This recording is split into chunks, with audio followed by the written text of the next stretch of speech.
Bonjour à tous, alors ici dans cette vidéo nous allons découvrir une nouvelle fonctionnalité, une nouvelle option dans Blender 3.5 qui est sortie récemment. Sachez que j'ai fait une autre vidéo sur Blender 3.5 sur une autre fonctionnalité que je vais vous mettre directement en description si ça vous intéresse de découvrir un peu plus de nouveautés de Blender 3.5.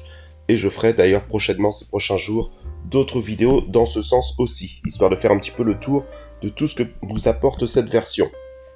Alors pour cette vidéo là, nous allons voir, et justement nous allons en profiter pour voir quelque chose que nous n'avons pas encore vu sur la chaîne, c'est le chemin de mouvement, vous allez voir.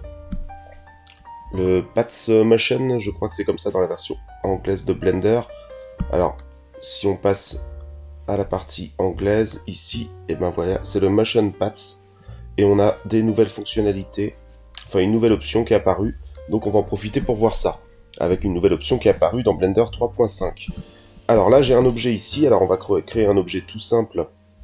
Déjà, je vais le placer sur la grille, je vais faire un GZ1 pour le déplacer d'une unité de 1, pour placer correctement sur la grille ce cube-là. On va se servir de ce cube-là pour créer notre petite animation d'exemple. Je vais aller en mode Edit pour lui créer une petite différence, qu'on ne reste pas sur un simple cube. Je clique sur le polygone du haut, et je vais faire par exemple une extrusion interne ici, comme ça, hop, et je fais extrusion E, comme ça, voilà. C'est tout bête, c'est juste pour ne pas rester sur le cube, tout simplement. Donc ça, vous n'êtes pas obligé de le faire, vous pouvez très bien rester sur le cube pour essayer ces nouvelles fonctionnalités. Alors en fait, ce qui se passe, regardez. Là, on va déplacer notre personnage, on va dire que c'est un personnage. On va peut-être lui mettre un plan, donc je vais ajouter un petit plan, histoire de faire un petit sol. Je vais faire un S2, voilà, je l'agrandis un petit peu. Et sur SY, je vais l'agrandir beaucoup plus sur Y. Je vais l'agrandir 5 fois sur Y. Ça va lui faire comme un petit chemin.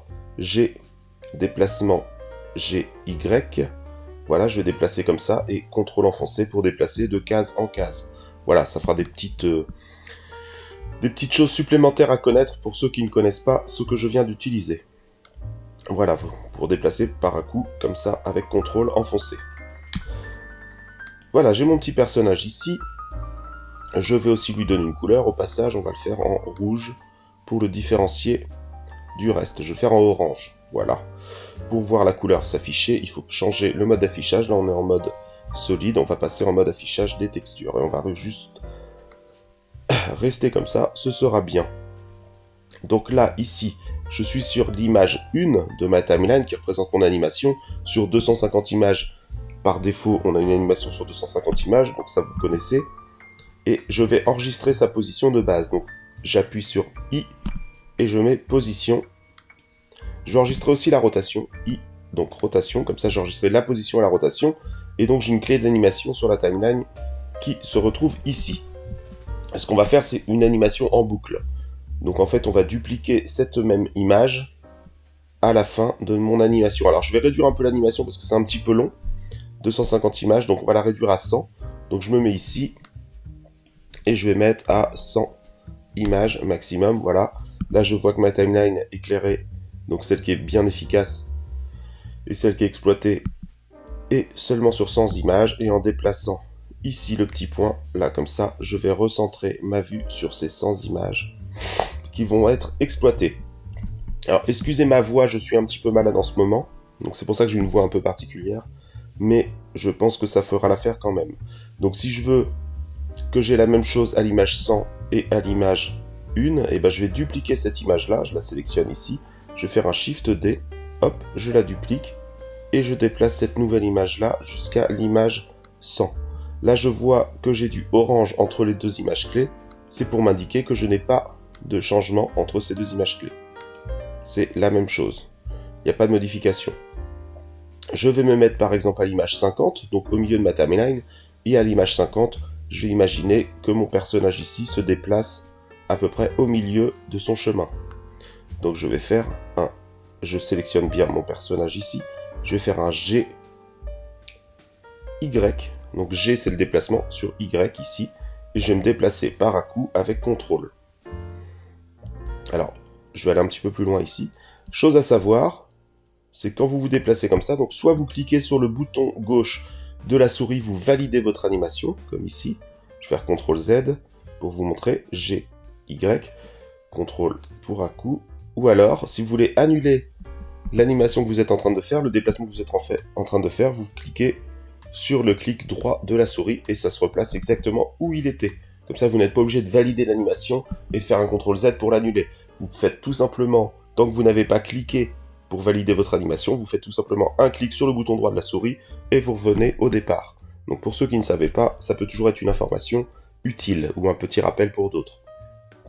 Donc voilà, là je suis sur l'image 50, je fais un déplacement G, Y, CTRL enfoncé, et je déplace mon personnage où je le souhaite, par exemple ici. Et maintenant que je suis dans cette position-là, je fais un I disponible.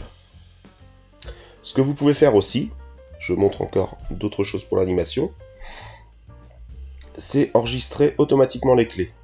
C'est-à-dire que je vais cocher ici, donc ça c'est pour les clés, et là par exemple je me mets à 40, et dès que je vais faire, donc là j'ai les clés d'interpolation qui se font, donc il faut que je fasse un petit déplacement pour enregistrer ces clés. Je vais mettre au milieu, je vais mettre à 25, voilà. Si je veux que ça enregistre la clé, c'est pas suffisant juste de me déplacer, parce que là c'est les clés, je suis sur les clés d'interpolation, il faut que je fasse un tout petit mouvement et ça va enregistrer la clé. Donc je vais faire un GY, par exemple je bouge un tout petit peu, un chouïa, hop, et voilà j'ai une clé automatiquement qui s'est enregistrée, donc ça peut être très pratique. Là, je vais mettre à peu près au milieu. G, Y, je bouge un tout petit peu. Tac, ça enregistre une clé. Je me mets ici. G, Y, je bouge un chouïa et ça enregistre une clé. Comme ça, j'ai les clés d'enregistrer entre chaque. Ce qui me permet de faire une petite animation sympa. Vous allez comprendre tout de suite. Ici, à chaque milieu de chaque clé, je vais faire un GZ, un petit déplacement vers le haut. Hop.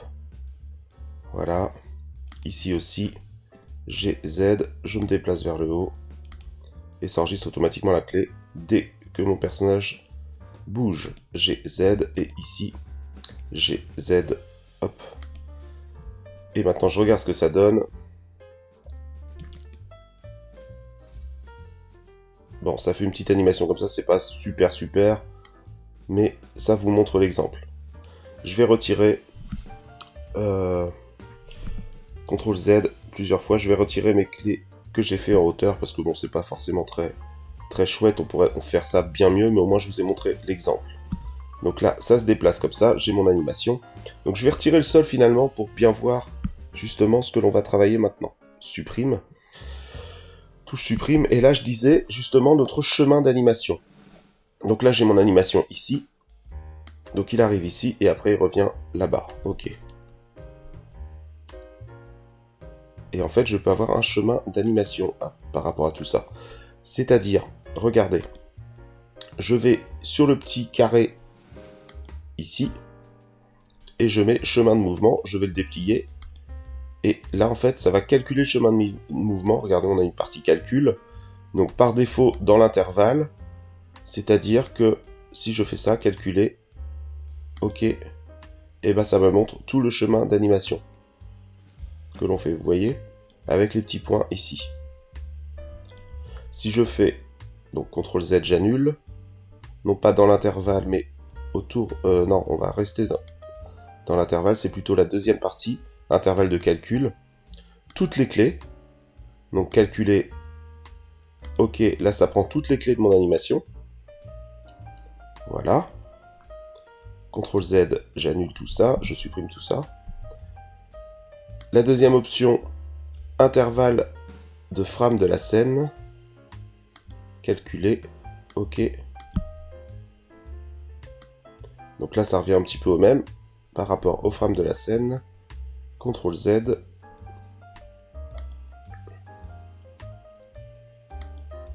Parce que normalement, on peut choisir les clés, en fait, en fonction... Par exemple, si je sélectionne deux clés ici,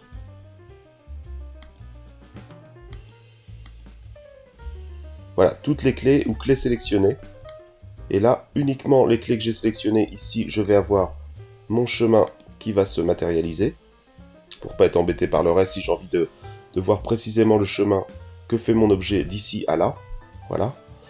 Et en fait, la nouveauté dans Blender, donc ça c'est pour marquer vos chemins. Donc ça peut être toutes les clés sélectionnées, intervalle de frame de la scène, etc. La nouveauté, c'est intervalle manuel. Intervalle manuel, vous choisissez à quel moment vous voulez que vos clés... Donc c'est pas grand chose, hein, mais c'est toujours bien d'en parler. Par exemple, si je veux que mon chemin soit calculé à partir, par exemple, de l'image 10 de la scène, jusqu'à l'image, par exemple, 70, je peux régler le chemin manuellement. Et je vais mettre à jour le chemin, et j'ai précisément à partir de l'image 10 jusqu'à l'image 70, ici, d'enregistrer. Donc c'est tout bête, mais c'est quand même, ça nous permet de préciser, de pas être obligé de choisir d'une clé à une autre, ou sur l'intégralité de l'animation, l'affichage de notre clé, de notre animation ici. Alors pourquoi afficher cette animation-là? Par exemple, si je me mets ici, je veux faire un GZ, je déplace ici, hop, et ça me permet vraiment de visualiser l'animation que je vais avoir. Ça me permet de voir, donc là, en fait, si j'ai toujours le chemin ici, c'est parce que c'est le retour. Hein. Si par exemple j'avais à l'image 50 jusqu'à l'image 50, voilà, hop, je réduis mon chemin à l'image entre 10 et 50, je vois précisément l'animation que fait mon objet ici, comme ça. Par exemple ici, si je lève ici, j'ai Z, voilà, donc là c'est pas à jour, et là ça se met à jour automatiquement. D'ailleurs ils mettent mettre à jour le chemin, mais en fait il se met automatiquement à jour, hein, je vois ça. Si je me mets ici, je fais une animation qui va aller vers le bas, j'ai Z, donc là c'est pas à jour, j'ai juste un point qui se déplace, mais dès que je vais cliquer ici, ça remet à jour, et comme ça je vois bien mon chemin d'animation. Comme ça, ce qui peut être très pratique, c'est que si j'ai un objet qui va se déplacer dans une scène, et comme ça je vois exactement où il va se déplacer. Grâce à ce chemin, ici. Le chemin d'animation de mon personnage, ça permet vraiment de s'orienter dans une scène et d'avoir un aperçu de l'animation en question. Alors après, au niveau de l'affichage, hop, vous voyez, on peut mettre les numéros de frame, ce qui peut être super pratique, parce que comme ça, on sait exactement qu'à l'image 25 de ma scène, mon objet sera là précisément. Donc ça peut être super pratique. Et après, on peut régler vraiment tout l'affichage. Donc les lignes, on peut retirer la ligne, numéro d'image clé. Donc là, vous voyez, ce sont les images clés qui sont affichées différemment. Comme ça, on sait qu'il y a des images clés précises ici. Et que si je veux déplacer, justement, si je veux que mon personnage ait un chemin différent dans la scène, il suffira simplement que je déplace les images clés. Par exemple, je vais prendre l'exemple de la 31. Ici, je me dis, bon, j'aimerais que mon personnage il contourne quelque chose. Et je déplace ici GX. Hop, voilà. Et comme ça, voilà, je vois d'un coup d'œil, je vois exactement où va passer mon objet, à quelle image par seconde, à quelle image, à quelle frame en fait il va être à tel endroit. Et donc ça peut être super pratique. Et les images clés qui sont repérées de cette façon-là, 25, 20, 13 ici, histoire de voir que là, entre les deux, ce sont des images d'interprétation, des images, des clés d'interpolation. Voilà, c'est ça. Et la couleur ici, alors ça je l'avais pas encore utilisé, on va le tester ensemble. La couleur personnalisée, voilà. Donc ça peut être un chemin rouge, vert, etc. Donc cette vidéo vous permet de voir cette possibilité de pouvoir afficher les chemins d'animation de vos objets et en plus d'apercevoir justement ce qu'on n'avait pas avant sur les anciennes versions, ça arrivait avec la 3.5, l'intervalle manuel, parce qu'on n'est pas obligé d'être intéressé pour afficher le chemin complet d'un objet, mais juste manuellement, interface manuelle, juste une partie du chemin. Là j'ai besoin de savoir précisément entre l'image 15 et 50, donc je peux régler ou plus, voilà, et je veux savoir où est mon objet précisément, et comme ça je l'identifie de cette façon là, avec la couleur que je souhaite, et je peux même, regardez, régler l'épaisseur du trait, si j'ai envie d'accentuer, donc là on peut aller que jusqu'à 6, ou que ce soit un peu plus discret en le mettant à 1 seulement. Donc j'espère que cette vidéo vous a été utile pour pouvoir gérer vos animations et un petit peu agencer vos scènes d'animation et repérer facilement vos chemins d'animation. Et donc j'espère que cette vidéo vous a plu sur les nouveautés de 3.5. Je vous ai dit, j'ai une autre vidéo que je vous mets en description qui parle d'une autre nouveauté de 3.5 et je pense en faire d'autres dans les jours à venir, histoire de voir un peu ce qu'apporte cette nouvelle version de Blender. Merci de liker la vidéo, d'aller découvrir toutes les autres vidéos de la chaîne, vous allez voir des choses intéressantes j'imagine, et donc je vous retrouve très bientôt. N'hésitez pas à commenter la vidéo, ça va m'aider pour le référencement, et commentez la vidéo, likez la vidéo, abonnez-vous, tout ça va m'inciter à créer de nouvelles vidéos pour vous présenter différentes choses autour de Blender. Des tutos, mais aussi des petites nouveautés comme ça à explorer. Et je vous dis donc à très bientôt. Ciao!